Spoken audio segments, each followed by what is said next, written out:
Todo mundo ali na Fazenda sabe fazer conta. E tá todo mundo... E assim, não é um discurso novo, meu.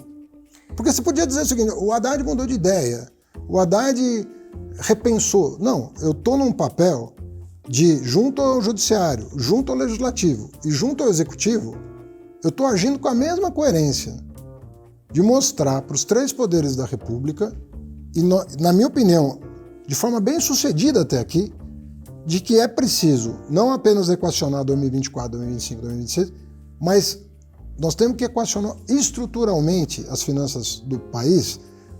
Caso contrário, o mercado, que não está pensando em governo, está pensando em rentabilidade dos seus ativos, ele antecipa decisões e prejudica o presente. Então não há como você contornar o problema. Isso você pode fazer 1, 2 meses, 6 meses, mas você não vai conseguir equacionar isso. E ele se convenceu? O presidente? Não, quando eu falo, olha, ele me perguntou, nós estamos conversando, nós estamos tendo mais tempo de conversar em função até do recesso, né, do Legislativo em função das eleições, a gente está com tempo para conversar. E o presidente, ele foi o campeão de superávit primário nos seus 8 anos de governo. Ele foi a pessoa que mais reduziu dívida pública. É isso que eu considero um pouco estranho também. As pessoas não saberem que o presidente Lula tem orgulho de ter reduzido a dívida pública em mais de 1/3 durante o seu mandato.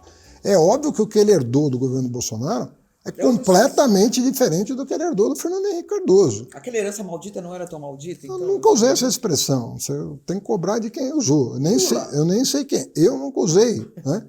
Inclusive porque, como eu tinha vivido a gestão Pita aqui em São Paulo, foi meu primeiro cargo público, foi de subsecretário de Finanças de São Paulo, eu sei o que é herança, né? Assim, o Lula usou. Mas eu não sei, realmente não sei. O que eu posso te dizer é o seguinte, eu nunca usei, né? E o que eu digo é o seguinte, nós herdamos problemas estruturais, herdamos, mas nada comparável ao que aconteceu de 2015 para cá. Agora, ministro, só para a gente entender então essa questão da despesa que você estava falando com o Lula. São apontadas algumas questões que aparentemente o presidente não está disposto a mexer nelas. E eu nem sei se o senhor está, como é que o senhor vê o diagnóstico. Que é a questão, por exemplo, de indexação da receita e saúde, porque elas podem gastar 100% da receita. Então, por mais que a receita suba, sempre o gasto dessas duas rubricas, vamos dizer assim, desses dois setores vão aumentar junto. A questão de indexação do salário mínimo, que impacta na Previdência, a questão de BPC, de seguro-desemprego, a série que o senhor conhece. Todos conhecemos. Que todos conhecemos e que é o que é apontado como principal e que deveria ser mexido. Ele pode mexer em alguma dessas coisas, finalmente? Ou... O governo, na minha opinião, como um todo, eu não estou me excluindo disso, não, mas a Fazenda, como tem a obrigação de saber antes o que está acontecendo, né, e alertar, demorou a perceber o grau de disfuncionalidade de alguns programas.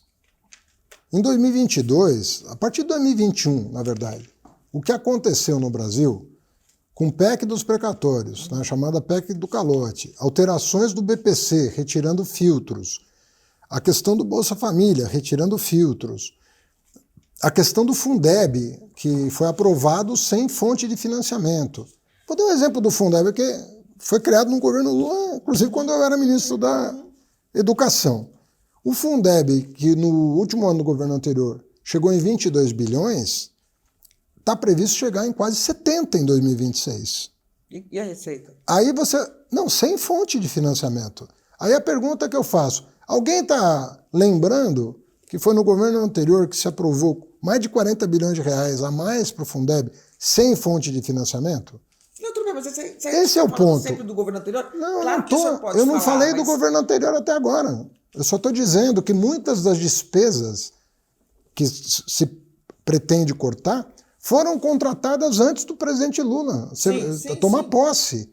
Estou tentando responder a sua pergunta, que é a seguinte, quando o presidente Lula vê isso, ele fala assim, mas eu vou cortar dos pobres, eu vou cortar... Percebe a situação? Então, e aí?